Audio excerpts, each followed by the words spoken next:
So cultural essentialism is doing a lot of heavy lifting in people's bigotry right now. So let's talk about it. The other day I mentioned it briefly, but I want to really sit with it today because it's at the root of so many comments I'm seeing about immigrants and crime. The thing that pushed me to make this today was a video by a creator. You've probably seen that opinionated girl where she flat out says she doesn't like Somalis and argues that Somalia is a bad country because Somalis are bad people. That the only reason the country is struggling is the people who live there, not colonization, not war, not foreign interference, famine, or global economic policies. Just Somalis are like that.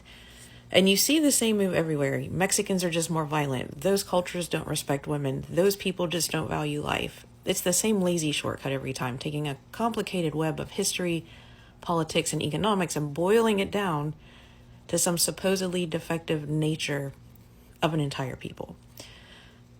Cultural essentialism is basically this: the idea that whole groups of people have some fixed essence baked into them, like violence, laziness, corruption, misogyny, whatever, and that this explains everything they do. It says, we don't have to talk about history or power or poverty or war or bad laws. We'll just say that's what those people are like. It takes a complicated, messy human reality and flattens it into a cartoon, basically, right? And once you see it, you can't unsee it.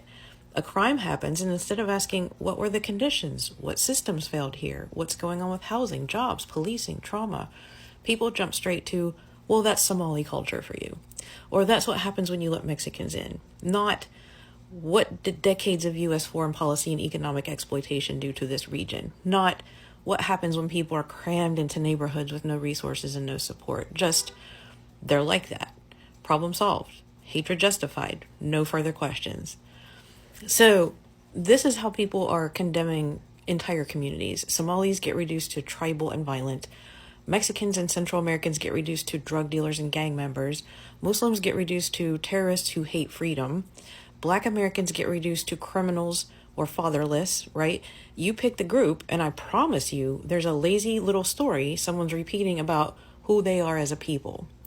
And it always, always, always gets used as an excuse to deny them safety, rights, and dignity. The irony is we almost never apply that same logic to ourselves, right? White Americans aren't essentially school shooters, even though we could weaponize statistics that way. We don't say, well, you know how white American culture is. Mass shootings are just our nature. When a white person commits a crime, we dig for complexity, mental health, a bad childhood, video games, anything but that's just how their people are, right? We demand nuance for ourselves and deny it to everyone else. Now, this is where I want to make something clear, because this is exactly the point where people start pushing back. They hear me explain the systems and histories that shape a situation, and they instantly assume I'm defending every action taken by individuals. Explaining is not excusing. Naming the forces that shape a crisis doesn't mean pretending harm doesn't happen or that certain communities don't struggle, right? What it does mean is directing the blame accurately.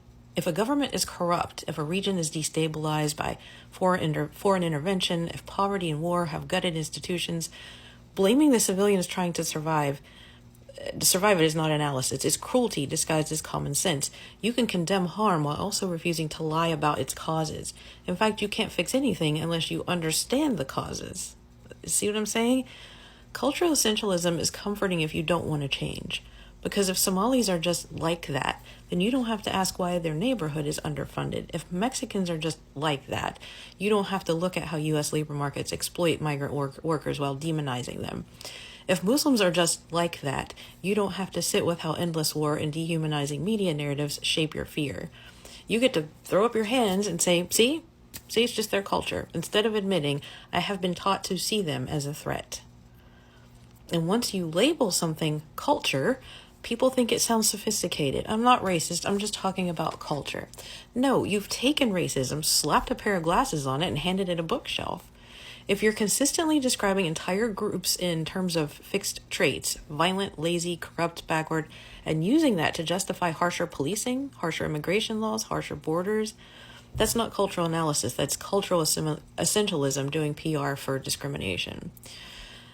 The truth is, cultures aren't frozen. They're not pure. They're not sealed off containers, right? They're constantly changing, arguing with themselves, influenced by migration, by politics, by capitalism, by war, by technology. Within Somali culture, Mexican culture, American culture, you have progressives, conservatives, feminists, traditionalists, queer folks, devoutly religious people, and people who don't believe at all. You have kindness and cruelty, generosity and greed, beauty and violence, just like you do in your community. So when you see someone say, well, that's just what Mexicans are like, or Somalis are just violent, or those people don't value life, I want you to hear what they're actually saying.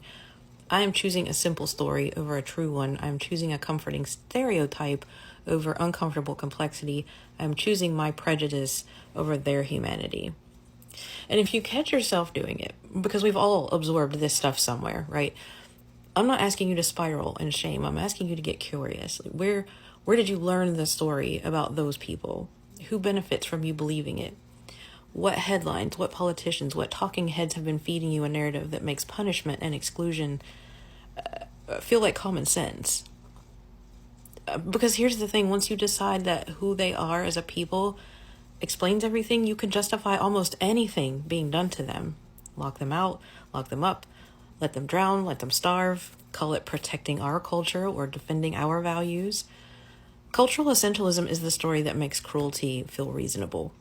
I'm not saying culture doesn't matter. It does. But if your cultural critique always points in one direction, always down, always at people with less power, always at immigrants, and never at the systems that shaped their lives, you're not analyzing culture. You're protecting your comfort. All right. Hope that helps. Drop me something in the comments. Give me your thoughts, views, all that good stuff. Talk to you soon.